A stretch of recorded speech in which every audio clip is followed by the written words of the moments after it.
This is the pale blue dot, a picture taken from 6 billion kilometers away from Earth as Voyager 1 entered interstellar space. But how did this picture reach us? It's not like there's Wi-Fi transferring images across such distances. In fact, even if there was Wi-Fi, there wouldn't be any way to send this picture over 6 billion kilometers. To this day, space agencies have launched a total of 8 rovers on Mars, 7 of which successfully landed, and 3 are still operational. This means data is still being transferred, and we're still receiving pictures from Mars. But how is this possible? Taking a picture of Mars and transferring it back to Earth isn't as simple as clicking a photo. There's a complex process behind it, especially when it comes to data transmission. Let's take Mars as an example.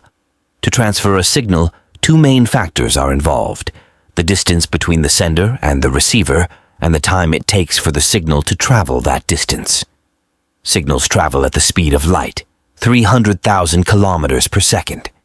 When Mars is closest to Earth, it takes 4 minutes for a signal to travel one way.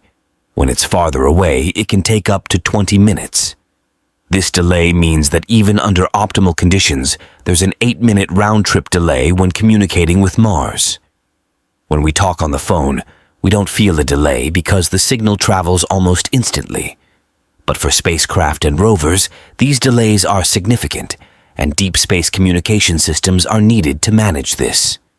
For this reason, the Deep Space Network, or DNS, was established with 3 main locations: Goldstone in California, Madrid in Spain, and Canberra in Australia. These locations were chosen strategically to ensure that signals could be received no matter where Earth is in its rotation or orbit around the Sun. These DNS stations capture even the weakest signals from deep space and play a critical role in receiving data. But how does this data come back to Earth? Let's use Mars rovers as an example again. These rovers, which may look like remote-controlled cars, are actually huge machines when compared to humans. They're equipped with high-definition cameras to capture pictures of Mars's surface and surroundings.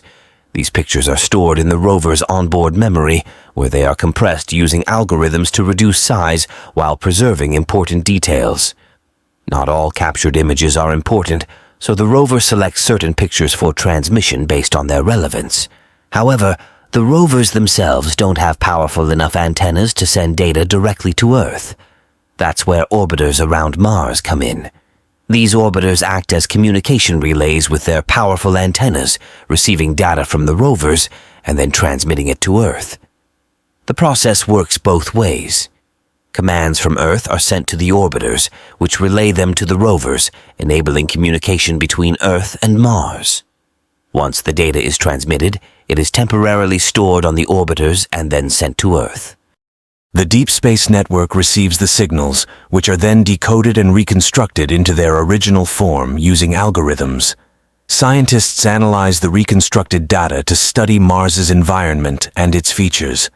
These pictures are also made publicly available so that everyone can see the surface of Mars. Over the years, Mars rovers have been performing these tasks while managing limited memory. They capture images, record sounds, and collect data, but their memory eventually fills up. To address this, rovers are programmed to prioritize data based on scientific value. Less important data is deleted, but only after ensuring that it has already been successfully transferred to Earth. Some of you might wonder if these rovers are remotely controlled from Earth or if they operate independently. The truth is, they're a combination of both. Mission planners and engineers on Earth schedule daily activities for the rovers, defining tasks such as where to go, what observations to make, and what data to collect. However, the rovers are also equipped with predefined rules and algorithms to operate independently in certain situations. For instance, they can navigate obstacles, decide which route to take, and identify areas of interest on their own. If a rover captures an image of a phenomenon, scientists on Earth might analyze it and instruct the rover to revisit that location for further measurements. This balance of remote control and autonomous decision-making allows rovers to function effectively on Mars. For example, a rover might independently navigate to a designated location, avoiding obstacles along the way, while ensuring it captures and transmits data back to Earth. This process of studying Mars, transferring data, and uncovering new discoveries relies on the seamless coordination between rovers, orbiters, and the deep space network. If you're curious about how humans might one day terraform Mars or live on it, I've got a video on that topic you can check out.